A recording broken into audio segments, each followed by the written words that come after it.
شرا يره الذهب بالجيران والأعمال بالذرة. فمن ثقلت موازينه فأولئك هم المفلحون ومن خفت موازينه فأولئك الذين خسروا أنفسهم في جهنم خالدون تلفح وجوههم النار وهم فيها كالحون. ألم تكن آياتي تتلى عليكم فكنتم بها تكذبون. قالوا ربنا غلبت علينا شقوتنا أهلنا أموالنا مزارعنا متاجرنا غلبت علينا شقوتنا وكنا قوما ضالين ربنا أخرجنا منها فإن عدنا فإنا ظالمون. قال اخشوا أن يمكثوا يا أهل الجنة خلود بلا موت ويا أهل النار خلود بلا موت. قال النبي عليه الصلاة والسلام إن لجهنم 70,000 زنا مع كل زمام 70,000 ملك يجرونها. لمن؟ لي ولك ولأختي ولأختك والأبي وأبوك وجاري وجارك والعياذ بالله والعياذ بالله. هذا كيف نبدأ؟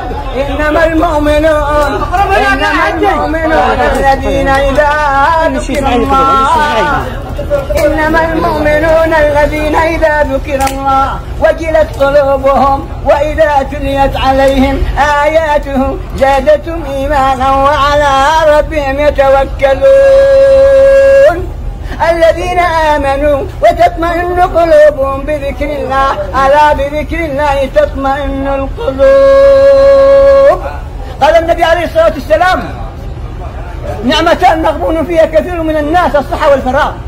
وتعالى قال عبدي تفرغ العبادة أمر صدر غنى واسد فقرك وإن لم تفعل ملأت يدك شغلا ولم أسد فقرك. من أمسى وهمه الدنيا فرق الله شمله وجعل فقره بين عينيه. قال النبي عليه الصلاة والسلام ولا ينام من الدنيا إلا ما كتبه الله له. ومن أمسى همه الآخرة جمع الله له شمله وجعل غنى في قلبه. وقال الدنيا تأتيه وهي راغمة. من كانت الدنيا همه ألزم الله قلبي 4 خصال: هما لا ينقطع منه أبدا وشغلا لا يتفرغ منه أبدا وفكرا لا يبلغ غناه أبدا وأملا لا يبلغ منتهاه أبدا. قال هناك يعني وإلا تتركوك فيها كركب الوحشة بالبرية. وتعالى يقول عبدي خلقتك لعبادتي فلا تلعب وقسمت لك رزقك فلا تتعب. إن رضيت بما قسمته لك أرحت قلبك وبدنك وكنت عندي محمودا. وإن لم ترضى بما قسمته لك فهو عزتي وجلالي لأسلطن عليك الدنيا تركض فيها كركب الوحشة بالبرية وكنت عندي مقبولا. وهذه الدنيا التي قد فاخر فيها ونعمل ونترك زهرة أتعاذ ربها أنها زهرة بس. ولا تمدن عينيك إلى ما متعنا به أزواجا منهم زهرة الحياة الزهرة. وهذه النبات تجري من هذه الزهرة 3 أيام 4 أيام المحلة.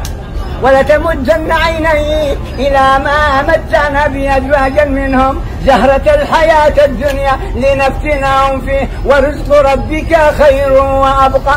وأمر أهلك بالصلاة واصطبر عليها لا نسألك رزقا نحن نرزقك. قال أحد الصحابة إن الدنيا قد ولت حدبة ما باقي منها إلا صبابة كصبابة الإناء وإنكم انتقلون لا دار لك ولا لها. قال النبي عليه الصلاة والسلام مثل الدنيا على الآخرة كمثل الرجل يوضع أصبعه باليم بماذا يرجع بلد. هذا الكلام نقتنم هذه الفرصة هذه الساعة يعني حتى المغيب لأنها فرصة قد مشينا يعني قد وعظونا الناس كثير بهذه ما شاء الله بهذه يعني المواعظ بهذه المشاعر. هذا اليوم أفضل يوم هذا اليوم حبيب الكرام نمشي يعني إذا قالوا لنا المشرفين نخرج بالذكر حتى تغاب. وكذلك أينما كنا ونحن بالذكر. قال النبي عليه الصلاة والسلام ما من ساعة تمر على ابن آدم لم يذكر الله فيها إلا كانت عليه حسرة وندامة يوم القيامة. الحرب الذكر جهاد. النبي عليه الصلاة والسلام قال هل أدلكم بخير أعمالكم وأزكاها عند مليككم وأرفعها في درجاتكم وخير لكم من إنفاق الذهب والفضة وخير لكم من أن تلقوا عدوكم فتضربوا أعناقهم ويضربوا أعناقكم. قالوا بلى يا رسول الله. قال ذكر الله. هذا من شرح الله صدره الإسلام فهو على نور من ربه فويل للقاسية قلوبهم من ذكر الله. أخوف آية في القرآن فمن يعمل مثقال ذرة خيرا يره ومن يعمل مثقال ذرة شرا يره. قال النبي عليه الصلاة والسلام ما منكم من أحد إلا سيكلمه الله ليس بينه وبينه ترجمان فينظر إلى أيمن منه فلا يرى إلا النار تلقاء وجهه فينظر إلى أيمن منه فلا يرى فلا يرى إلا ما قدم، وينظر إلى أشأم منه فلا يرى إلا ما قدم.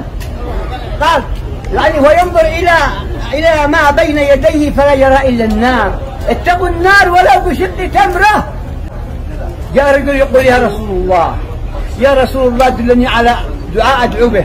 قال اللهم إني أعوذ بك من شر سمعي ومن شر بصري ومن شر لساني ومن شر قلبي ومن شر مني.